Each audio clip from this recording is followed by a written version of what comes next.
안녕하세요. 여러분들의 성실하고 유쾌한 지구과학 도우미 박경철입니다. 자, 오늘은 또 무엇이 궁금해서 저를 찾으셨나요? 질문 보도록 할게요. 산소 동위원소 B는 빙하기에 큰 건가요? 아니면 간빙기에 큰 건가요? 예상했던 질문이에요. 대기 중의 산소는 세 종류의 동위원소로 이루어져 있는데요. 동위원소란 원자 번호가 같지만 원자량, 즉 원자의 상대적 질량 값이 다른 원소를 말합니다. 질량수 16의 산소 원자는 99.759%, 질량수 17의 산소 원자는 0.037%, 그리고 질량수 18의 산소 원자는 0.204%를 차지합니다. 보시다시피 질량수 16의 산소 원자가 압도적으로 많죠? 여기 보이는 숫자는 원자들의 상대적 질량을 의미합니다. 즉, 숫자가 클수록 질량이 커서 무겁다는 거죠. 여기 질량수 16의 산소 원자와 질량수 18의 산소 원자가 있습니다.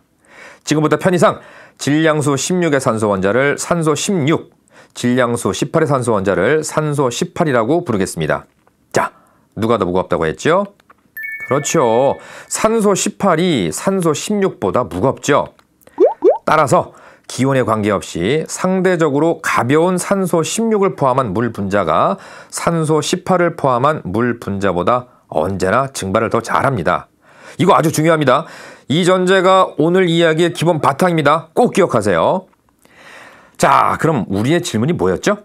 빙하기와 간빙기의 산소 동위 원소비였죠. 지금부터 빙하기와 간빙기의 빙하 속 산소 16과 산소 18의 비율을 살펴보겠습니다. 우선 이 비율을 알기 위해서는요, 빙하가 필요합니다. 화면에 보이는 것처럼 빙하를 시추해서 분석할 빙하를 채취합니다. 극지방의 해수에서 증발된 물 분자는 눈이 되어 빙하에 고정됩니다. 그래서 빙하를 분석하면 산소 동위원소비를 알 수 있는 것이죠. 자, 기온이 낮을 때와 높을 때를 비교해서 설명할게요. 기온이 낮을 때를 빙하기, 높을 때를 간빙기라고 가정하겠습니다. 우선 기온이 낮을 때를 먼저 설명드릴게요. 아까 기본 전제가 뭐였죠?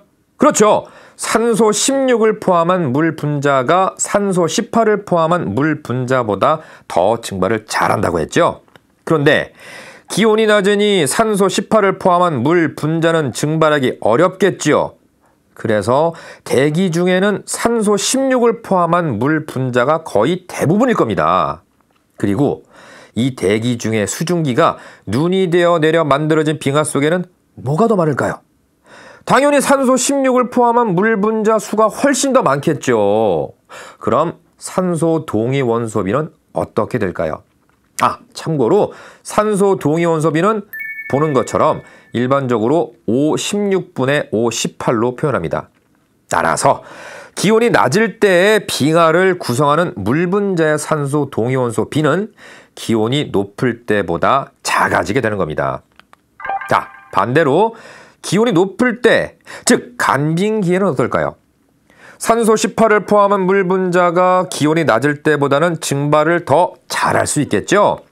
따라서 빙하를 구성하는 물 분자의 산소 동위원소 B는 기온이 낮을 때보다는 커지게 되는 겁니다.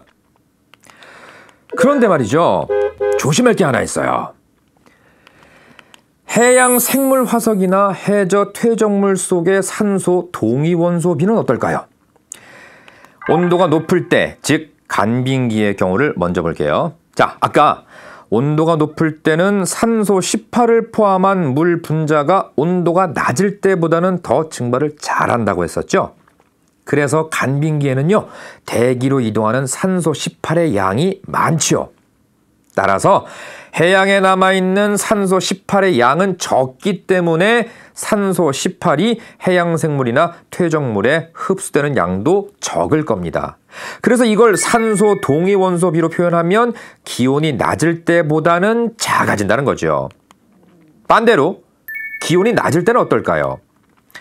산소 18을 포함한 물 분자가 덜 증발하니까 바닷물 속에 산소 18이 많이 남아있게 되겠고, 따라서 해양 생물이나 퇴적물 속에 많이 흡수되니까 산소 동위원소 B는 기온이 높을 때보다 커지겠죠. 자, 결론 내립니다. 질문은요. 산소 동위 원소비가 빙하기에 큰지 아니면 간빙기에 큰지 묻는 것이었죠. 답은요. 빙하 속 동위 원소비와 해양 생물 화석이나 해저 퇴적물 속의 동위 원소비 이 두 가지 경우로 나누어 생각해야 한다는 것입니다. 자, 한 번 더 정리해 볼게요.